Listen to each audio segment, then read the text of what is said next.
Muy buenas a todos amigos. Este es un nuevo tutorial. Vamos a hablar sobre equipos para fotografía de naturaleza, centrándonos en acción, en la fauna y acción, o también perfectamente válido para deportes. Es una selección de equipos y configuraciones sugeridas a diciembre de 2017, teniendo en cuenta que la Panasonic G9 y el Tele 200 F2.8 están a punto de salir en enero. Voy a hablar de rangos de precios. Voy a hablar de comprar equipos de menos de 500 euros, y estoy hablando entre cuerpo y objetivo. Conseguir aproximadamente unos 1000, y de 1000 vamos a tener que pasar a casi 3000 euros, y a partir de ahí para arriba. Para aquellos que quieran iniciarse en el mundo de la fauna en acción y no quieran gastarse mucho, les recomiendo estos equipos. Que busquen EM10, Olympus M10, EM5 de ocasión, o Panasonic G5, G6, G7 o GH4 de ocasión, que están rondando los 200-300 euros, y el objetivo 75-300 de Olympus, o el 100-300, la versión 1 de Panasonic. Olympus con Olympus y Panasonic con Panasonic. El conjunto de estos dos productos, de estas dos piezas, el cuerpo y el objetivo, rondará los 500 euros. Y os voy a poner un link abajo donde veréis fotos impresionantes hechas con estos equipos. Por lo tanto, son equipos muy buenos a un precio imbatible a esa calidad. Si queremos pasar a los 1000 euros de presupuesto, ya podemos entrar en comprar cosas nuevas. Por ejemplo, la Olympus EM10 Mark III es una cámara que recomiendo, y también la Panasonic G7. Luego tenemos la Panasonic G80, que ya se nos va un poquito de precio. Y estos dos cuerpos los combinamos con su 75-300 en Olympus y su 100-300 en Panasonic. Tenemos aproximadamente por 1000 euros un equipo muy competitivo. Y para muestra, un ejemplo. Os recomiendo que paséis por la galería de Javier Pintiel en Flickr, donde ya tiene los álbumes separados por cámaras y el objetivo, el 100-300, con la G5, con la G6 y ahora con la GH4 100-400, que está realizando un trabajo fantástico. Aquí vemos fotografías hechas con la modestísima Panasonic G5 y el 100-300. Aquí vemos, escogí un par de fotos de ejemplos con la Panasonic G6 y el 100-300. Estas fotografías están realizadas en lugares óptimos, con luz óptima, exactamente igual cuando veamos fotografías muy buenas hechas con equipos muy caros, que también están hechas en situación óptima. Y pasaros por la galería de Flickr de Javier Pintiel. Y esta es una fotografía hecha con la Panasonic GH4 y el 100-300. Como vemos, la calidad está fuera de toda duda para estos equipos que son muy económicos. Y ya damos otro salto de calidad muy importante. Ya nos vamos a los 2700 euros aproximadamente. Y podemos conseguir o bien la GH4 nueva, que estará sobre los 1100, o de ocasión, que podemos pagar unos 800, 700, depende. Y tenemos también el 100-400 de Panasonic. Este es un teleobjetivo de muchísima calidad, zoom que llega hasta los 800 milímetros de focal, y este conjunto es realmente espectacular. También os pongo un link para que podáis ver fotos hechas con este equipo.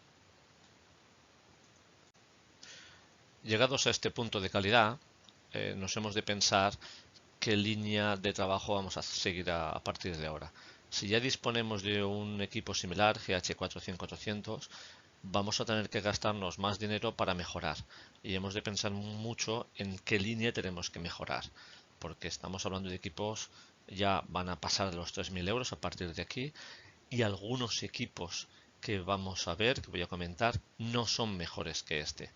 Por eso recomiendo pensarlo, valorarlo, y que cada uno tiene sus necesidades, no solo de fauna de acción. A algunos les gustará mucho el paisaje, otros les gustará mucho el macro, otros les gustará mucho la fotografía más creativa, pero en cualquier caso tengamos claro qué equipo, qué cámara o qué marca se adapta más a nuestras necesidades. Hay que pensarlo bien, porque a partir de aquí esto es muy caro. Y esto es una foto hecha con la Panasonic GH4 100-400, en el cual en Flickr, con Javier Pintiel, podremos ver muchas más fotos. Y de aquí ya pasamos a los cuerpos de alta gama. Nos vamos por marcas: la Olympus M1 Mark II, Panasonic G9, Canon 7D Mark II, Nikon D500, Nikon D850, Fuji X-T2 y Sony Alpha 9. Son las marcas que creo que representan las cámaras para fotografía de forma en acción, y desde luego hay una diversidad de precios importante, al igual que las funciones que tienen cada marca. Por lo tanto, nos vamos a centrar mucho en qué necesitamos, qué es lo que vamos a necesitar y sobre todo qué óptica vamos a necesitar y adecuarla a la cámara. Estas cámaras son muy distintas entre sí. Luego voy a comentar un poco sobre ellas. Ahora pasamos a los objetivos de alta gama. Me voy a centrar en objetivos que son los que más se están utilizando para fauna, porque son los que más focal tienen. Y me voy a centrar en alguno que es un poquito más corto, un par de ellos, porque tiene una calidad extraordinaria. Vamos a empezar con el Olympus de 300 mm f4. Para mí es a 840 mm de focal, imbatible en cuanto a rapidez y calidad. Es extraordinario, a un precio muy razonable. El Panasonic 5400 es el zoom que llega más lejos, a 800 mm de focal, y una calidad realmente muy alta. Si queremos pasar en Panasonic a una calidad superior, tenemos que irnos al 200 mm f2.8. También damos un salto en el precio, que vale 3.000 euros, y llegamos a 560 mm de focal. Por eso yo no voy a poder comparar Panasonic y Olympus, porque son dos focales demasiado diferentes. Los dos realmente son muy buenos, son los dos únicos objetivos que pasan el test de hacer ráfagas con autofocus continuo prácticamente al 100% de efectividad. Eso no me ha pasado con ningún objetivo, ninguna marca, ninguna cámara. Así que esto hay que tenerlo muy en cuenta. Canon, el 5800, la versión 2. Muy mejorada respecto al 1, la calidad es fantástica y llegaríamos a 640 milímetros de focal. El 200-500 de Nikon, llegaríamos a 750 milímetros de focal con Nikon. Y luego está la gran guerra, ¿no?, entre esos cuatro teles Tamron Simnad 150-600. Hay dos versiones, una mejor y otra no tan buena, y los precios rondan entre los 900, 1200, 1500 euros y llegaríamos a los 960 milímetros de focal. Aquí pues hay muchísimas comparativas en la web, yo no voy a entrar porque ya cada uno pues que valore cuál es el tele que más le interesa. Y para acabar, el Sony de 2.900 euros, el 5400, que como lo enfoco para la Sony Alpha 9, tendría una focal máxima de 400 milímetros. Eso sí, con una calidad impresionante. Aquí os he pegado una imagen de la búsqueda en Amazon para que podáis ver precios y los modelos exactos de los que he comentado antes. Quiero comentar que el factor de recorte de Canon, en concreto de la 7D, es 1,6 y del Nikon D500 es 1,5, y esto afecta a la focal final que se consigue. También decir que estas dos marcas, estas dos cámaras, funcionan a 7 voltios. La Nikon D850, que a mí me gusta especialmente, es una full frame, por lo tanto no tiene ese factor de recorte que pudiera multiplicar la focal. La focal es la que marca el tele. Y ojo, porque tiene un grip que faculta la posibilidad de poner una batería de 11 voltios. Y esto explicaremos la importancia de ese tema. Abajo pongo una imagen de lo que ocuparía el 300 F4 de Olympus, y en sombreado lo que voltaría la focal equivalente a un 600 milímetros pues, de Canon o Nikon. En la web de josebruiz.com, que es un fotógrafo, José Benito Ruiz, creo que de máxima fiabilidad y confianza para lo que pueda comentar en su blog, y dice cosas sobre el voltaje de las marcas, de algunos modelos de máquinas y su eficiencia a la hora de mover estas lentes tan pesadas, de tanto cristal, que no es del todo eficaz. Por lo tanto, las de 11 voltios podrían moverlo más rápido y podríamos conseguir un autofocus continuo más rápido, y con los de 7 voltios no. Por eso, antes indicaba los modelos de cámara qué voltaje tienen cada uno. Aquí indicamos que la Canon 7D tiene 7 voltios, la 1DX 11, la de 807 voltios y la de 4 10,8. Decir que la 850 con el grip también llegaríamos a esos 10,8 voltios. Y esto afecta al rendimiento del equipo, porque podremos conseguir mover más rápido las lentes, entonces haremos un autofoco más rápido. Voy a pasar a comentar las configuraciones que suelen ofrecer la mayoría de las cámaras. Creo que todas las que he comentado ofrecen este tipo de menús o muy parecidos, donde podemos configurar la rapidez de respuesta del autofoco de la cámara. Habitualmente hay tres líneas, tres atributos que podemos configurar. Uno es lo que le llaman Tracking Sensitivity o algo parecido. Eso quiere decir que cómo de rápido queremos que responda la cámara ante un obstáculo que se pone delante nuestro. En el caso de la izquierda, como un futbolista, estamos siguiendo un futbolista con el TR, podría ser en algunas marcas que funciona muy bien en este caso, y que pasa un futbolista delante y no queremos que ese futbolista delante nos distraiga el autofoco y se mantenga. Por lo tanto, la cámara ha de ser lenta a la hora de reaccionar y mantener el foco unos segundos para que no lo perdamos por un objeto que se ponga en medio. Esto puede ser útil en algunos casos determinados.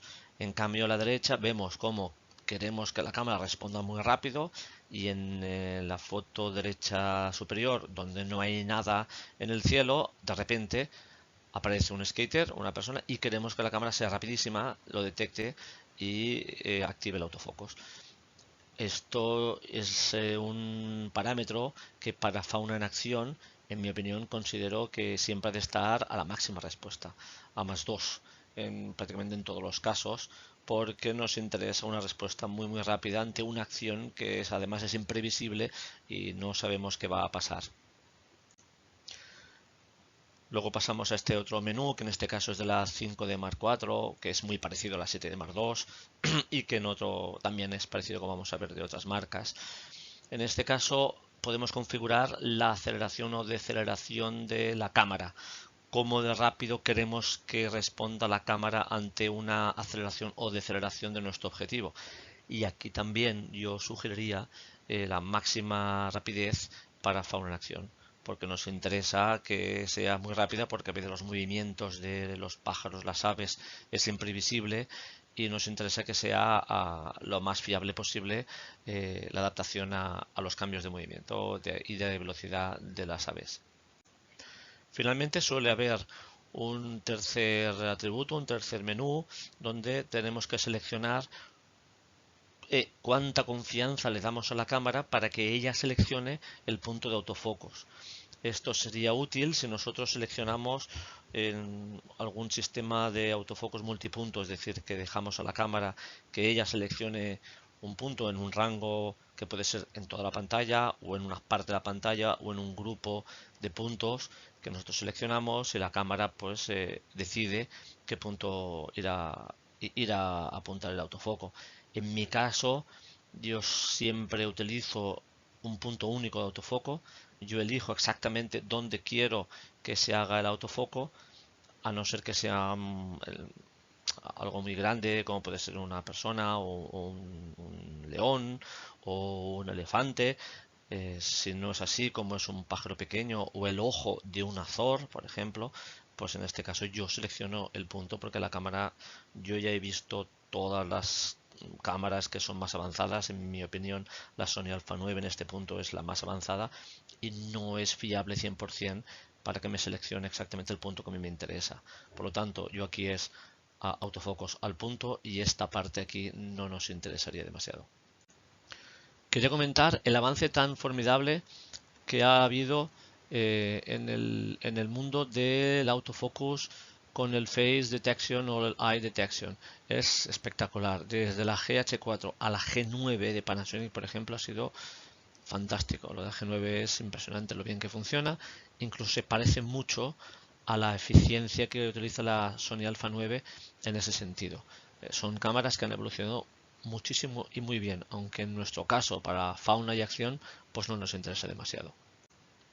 Una cámara que he estado tocando y que me ha gustado mucho es la Nikon D850, ya que creo que es una de las full frame que han incorporado las ventajas de micro 4 tercios. Ya se puede usar su pantalla que ya es táctil, por lo tanto ya podemos enfocar rápido, podemos utilizar el sistema de autofocus, medición de balance de blancos ante una pantalla realmente muy buena, y el resto de funciones que ahora vamos a hablar, donde aquí marcamos el focus tracking with lock on, es exactamente igual que las otras marcas. Tienen tres variables que podemos modificar.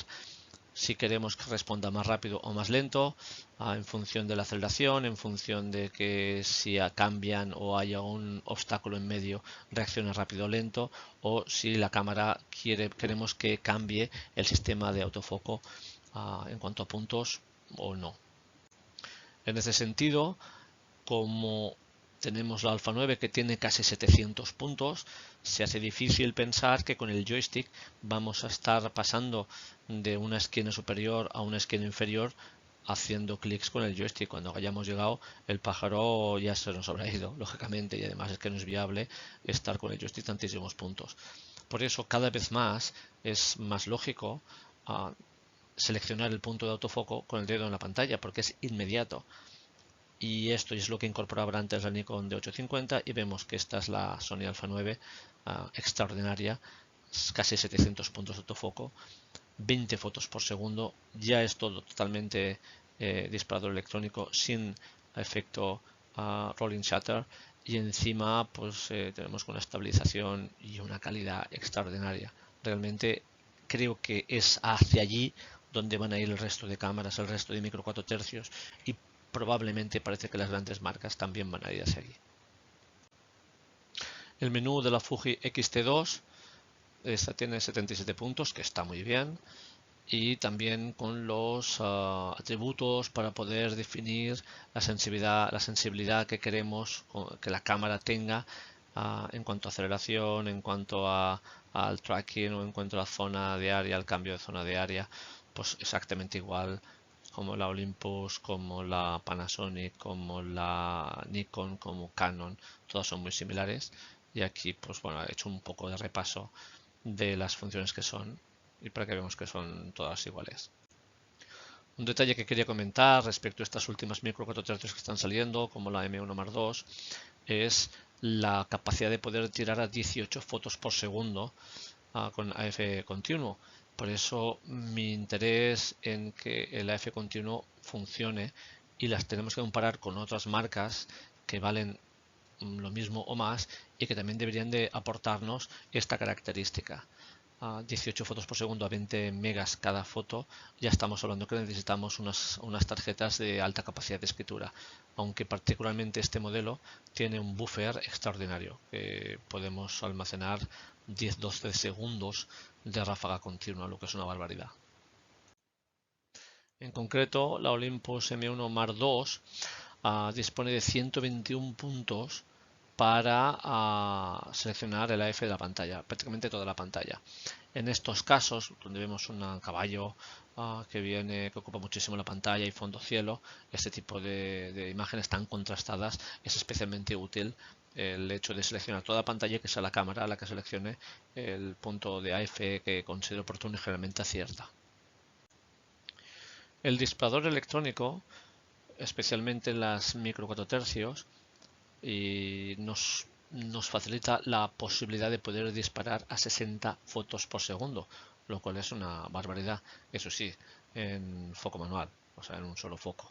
Se hace el foco el primero a la primera imagen, en el momento que disparamos, pues se mantiene ese foco, pero es que son 60, que es una horrada.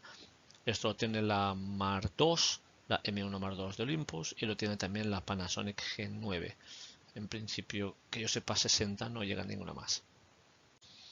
Una interesantísima función de algunas cámaras, como la de Olympus o la de nueva Panasonic, es ProCapture o PreBurst, que le llaman en Panasonic.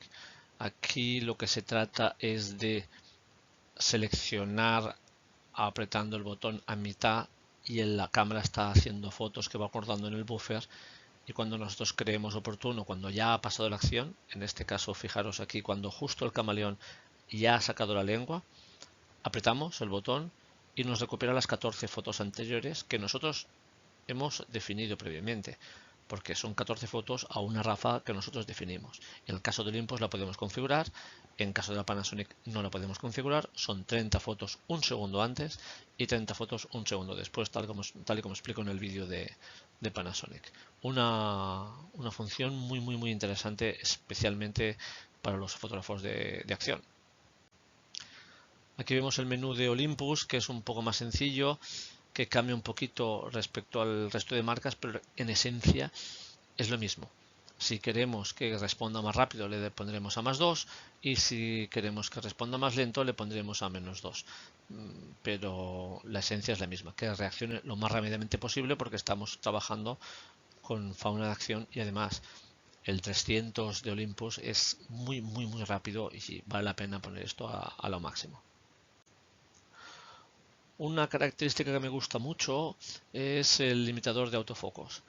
Algunas cámaras, en este caso la Olympus M1+2, dispone de la característica que puedo definirle a la cámara qué espacio de autofocus me interesa, si desde los 100 a 150 metros, de los 200 a los 400, de los 10 a 12 metros, todo esto lo puedo configurar. Y a veces es muy interesante porque los teleobjetivos no siempre, no hay ninguno que nos diga exactamente voy a enfocar del metro 10 al 12. No hay ninguno que lo haga, pero en según qué cámaras lo podemos configurar, como es el caso del Olympus. Os quería comentar que durante los años que estuve fotografiando rapaces para el libro de las rapaces, solo estuve en esta escena cuando usé el estabilizador de imagen, en este caso en el equipo de Canon de 300 mm 2.8, y en este momento, en esa época, llevaba la 7D y fue la única imagen que disparé con el estabilizador puesto. Había muy poca luz, había un contraluz tremendo y realmente estaba en una situación muy incómoda. Aquí os quería mostrar un ejemplo de una imagen disparada a foco manual. Una cámara que disparaba a 6 fotos por segundo, creo que era la Canon 40D, y con un 100-400, y disparaba de foco manual porque esta imagen la tiré con disparador remoto para que daros una comparativa de lo que se puede hacer hoy. Ahora se harían 60 fotos por segundo en esta misma escena y yo pude hacer unas 7 fotos por segundo. Bueno, ¿cómo conseguir más velocidad de autofocus configurando bien el objetivo? Vamos a ver, aquí tenemos el 300 f4 de Olympus, vemos este menú de aquí, y aquí dos posiciones que nos van a interesar mucho. Si nuestro objetivo está a menos de 4 metros, como puede ser el observatorio de aves, está de entre 2,5 metros y 3, vamos a seleccionar este punto, de 1,4 a 4 metros, porque va a ser muy rápido a la hora de enfocar. Y si está más de 4 metros, vamos a seleccionar de 4 metros a infinito. Que de esta manera evitamos que el objetivo haga un recorrido de 4 metros a corto, porque en principio podemos prever que nuestro objetivo esté a más de 4 metros o a menos de 4. En otras marcas es parecido. Tenemos aquí Fuji, que tiene desde 1,2 metros, me parece que esa es la distancia mínima de enfoque, hasta infinito, o de 5 metros hasta el infinito. Aquí solo podemos escoger entre dos cosas. O el objeto está a más de 5 metros, que será más rápido, o el objeto está a menos de 5 metros y corremos el riesgo de que se enlentezca como el foco se nos vaya al fondo. No es como el de Olympus, que tiene un limitador, por así decirlo. Y exactamente igual pasa con Canon. Lo que pasa es que Canon nos dice aquí que es a partir de los 3 metros. Si el objetivo está a menos de 3, la distancia mínima de enfoque también es 1,2 metros, pues utilizaremos full, y si está más de 3, pues seleccionaremos ese atributo porque nos irá más rápido el autofoco. Como ejemplos de cómo utilizar un equipo u otro, puedo poner alguna de las fotos que realmente es limitante el equipo que vayamos a utilizar. Por ejemplo, aquí tenemos este gorrión alpino y queremos buscar un desenfoque lo máximo posible, pero tenemos aquí el problema de la nieve, que también quería que saliera con textura, así que tuve que tirar a 5,6, a apurar a 1000 con un 500 f4, pero un 500 f4 para buscar un buen bokeh no debería de pasar de 5,6 y esto afectaría también a la velocidad. Esto es lo que vamos a buscar cuando cambiamos de calidad de objetivos y gastamos mucho más dinero, porque los objetivos que os he sugerido en este tuto son todos que pueden dar perfectamente esta calidad. Cuando buscamos otro tipo de escenas muchísimo más contrastadas, vemos aquí en este caso que el buitre es de un tono marrón y el fondo es marrón, por lo tanto necesitamos un desenfoque tremendo, muy contrastado y exagerado para que podamos hacer la foto bien. Y aquí vemos cómo la 7D con el 500F4 tirada F4 produce ese desenfoque tan grande. Miremos las piedras, como la distancia focal y el plano focal del buitre permiten hacer un SF4. Si el buitre estuviera en cara hacia nosotros, ya no podríamos hacerlo porque estaría parte desenfocado. Fijaros las piedras como se desenfoca y tenemos ese margen de foco. Esa es la profundidad de campo del 500 a F4. En cambio pongo esta foto de ejemplo cuando tiras a F4 con un 300-2.8. El buque es espectacular y en cambio la textura del líquen y del romero es fantástica y el azor está perfectamente enfocado. Entonces este tipo de equipos, este tipo de escenarios es fantástico para utilizar con según qué equipos. Aquí realmente se nota mucho cuando tiramos con F4 o F2.8. En cambio en escenas de este tipo, con la Canon 7D y el 70-200 F2.8, como no me daba la velocidad para poder captarlo, opté por tirar a 90 milímetros con F7.1, buscar ese 500 para que hubiera esa sensación de velocidad a la punta de las alas, pero estaba tirando con un 2.8 a 7.1 y con foco manual, porque no me arriesgaba y porque no me salía, el equipo no me daba la rapidez suficiente para enganchar al Azor en vuelo. Y ahora pasamos a ver imágenes de fondos desenfocados con la Olympus M1 Mark II y el 300 F4, tiradas a F4. Como vemos, el desenfoque es también extraordinario y la calidad absolutamente fuera de toda duda. Tirando un ISO 1600, este tipo de cámaras son muy solventes. De hecho, yo doy por hecho que este tipo de cámaras que estoy sugiriendo, exceptuando las más económicas, tienen un ISO de 6400 absolutamente solvente e incluyo la Panasonic G9, por supuesto la Olympus M1 Mark II y prácticamente las que he indicado.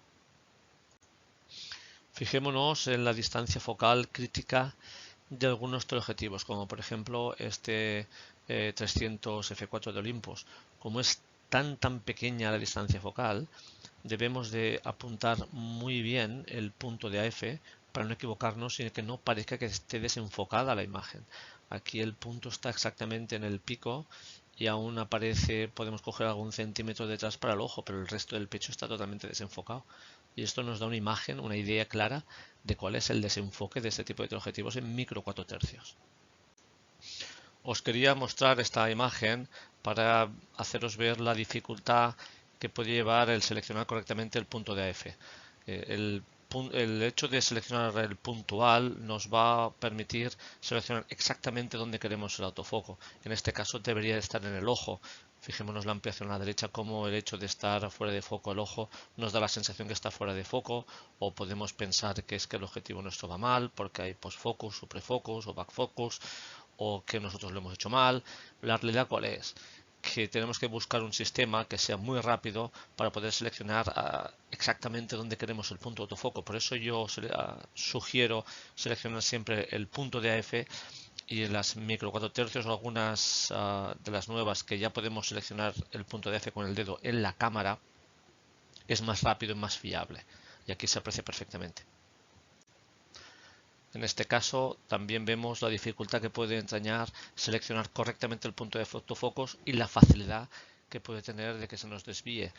Si seleccionamos con el dedo en un solo punto, vamos a acertar, como aquí vemos la ampliación, el ojo del pinzón está perfectamente enfocado, aunque esté escondido y que tengamos una facilidad de que se nos vaya el foco fuera. Si lo hacemos con el dedo y lo apuntamos bien a un solo punto, generalmente este sistema no falla y es fiable. Estas son las pruebas que suelo hacer encima de un puente de autopista y haciendo ráfagas a coches que vienen hacia mí a 120 km/h. Y esto es un ejemplo de la foto 72, de una ráfaga de 72 fotos.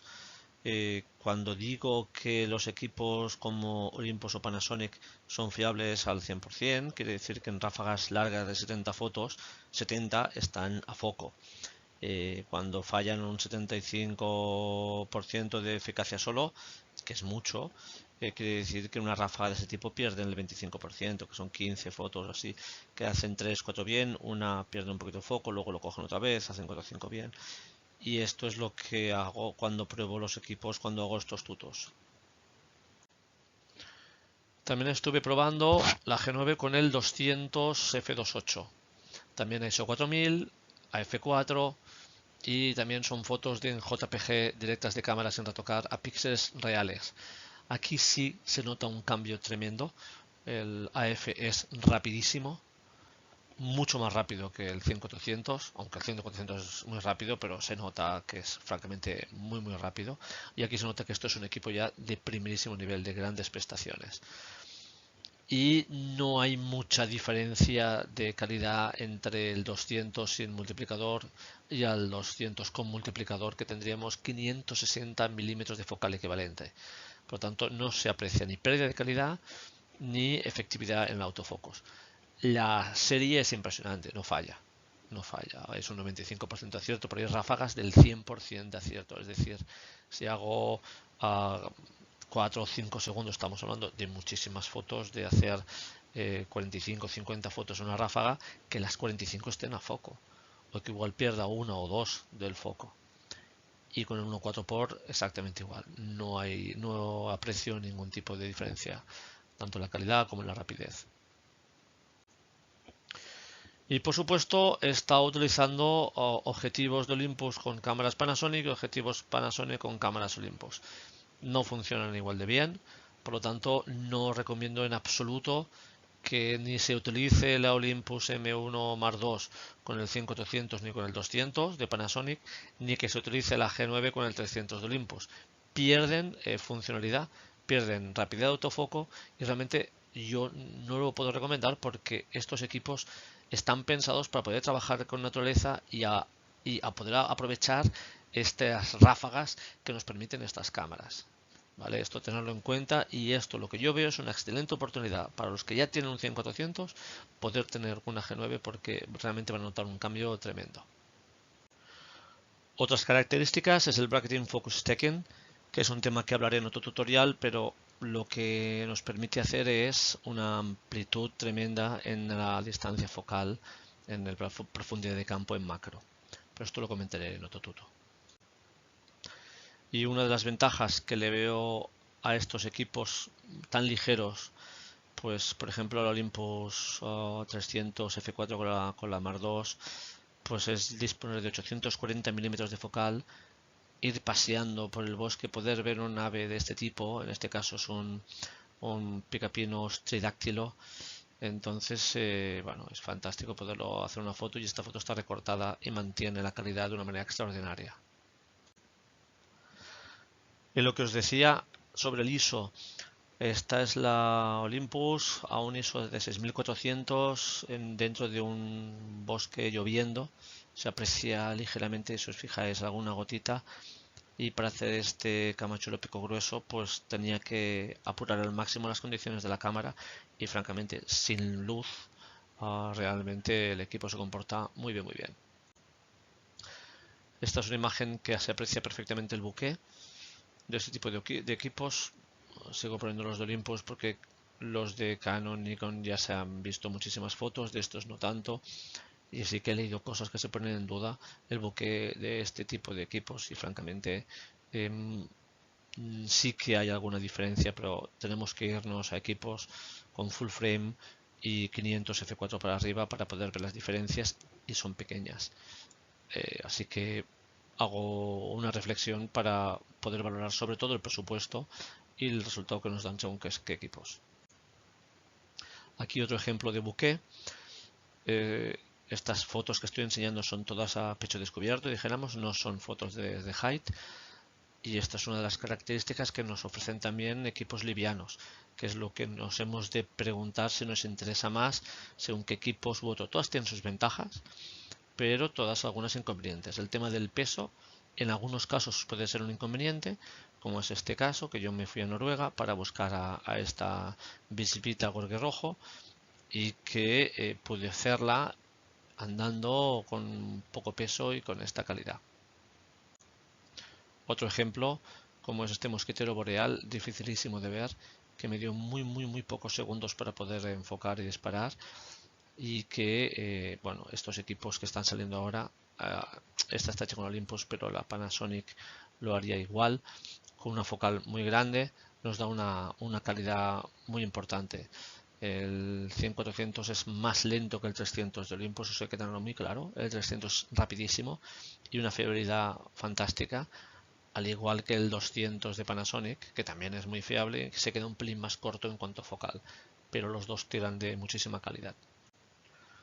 Aquí vemos un ejemplo de la fiabilidad del autofocus continuo en acción. Un cormorán moñudo en vuelo que es muy rápido, difícil de cazar cuando ya se le coge el tranquillo, y el que como yo vengo de Giscoping, pues uno entrena cierta habilidad para poder enganchar a pájaros en vuelo. Pues vemos la calidad que tiene. A la derecha vemos la ampliación de la cara del cormorán. Realmente la calidad que da estos equipos es tremenda. El que tenga focus picking me permite que en situaciones de muy baja luz, o sea, tan poca luz que ni siquiera el autofocus funciona, todavía tengo el focus picking, el enfoque a mano que me indica dónde está el foco, que me permite hacer buenas fotos a pulso, y esta vez sí a utilizar el estabilizador porque las velocidades son muy bajas. Por cierto, esto es 6400 ISO. Y esto es un recorte de más del 50%. De una imagen que tampoco está perfectamente soleada, pero ya había luz. Y esto es un escribano pigmeo, esto es la mitad de un gorrión. Y para hacer una foto que se vea bien, pues tengo que recortar mucho, pero la cámara me da la calidad suficiente como para poder hacer este recorte. Y si vamos con equipos ligeros, podemos bajar por un empedrado cuando vemos una nutria, nos podemos acercar y podemos movernos con más agilidad para poder hacer una foto como este tipo, del tipo aventurero, de estar escondido detrás de unas piedras y poder disfrutar de esta escena y poderla retratar, cosa que no es nada fácil. Y el hecho de tener un buffer tan largo de más de 10 segundos en ráfaga nos permite hacer un seguimiento de una acción que podemos intuir que puede haber una escena interesante, y en este caso poder conseguir imágenes como esta. Dos gaviotas tridáctilas, una pose muy curiosa, que esto es gracias a un seguimiento de 10-12 fotos por segundo durante varios segundos. Y nada más, me despido de vosotros, no sin recordar, por si queréis adquirir un buen libro sobre las rapaces, el libro de las rapaces por 25 euros, tanto en la web en fotodigiscoping.com como en Amazon, donde además podréis echar un vistazo a algún capítulo entero online en Kindle. Pues venga, hasta pronto amigos.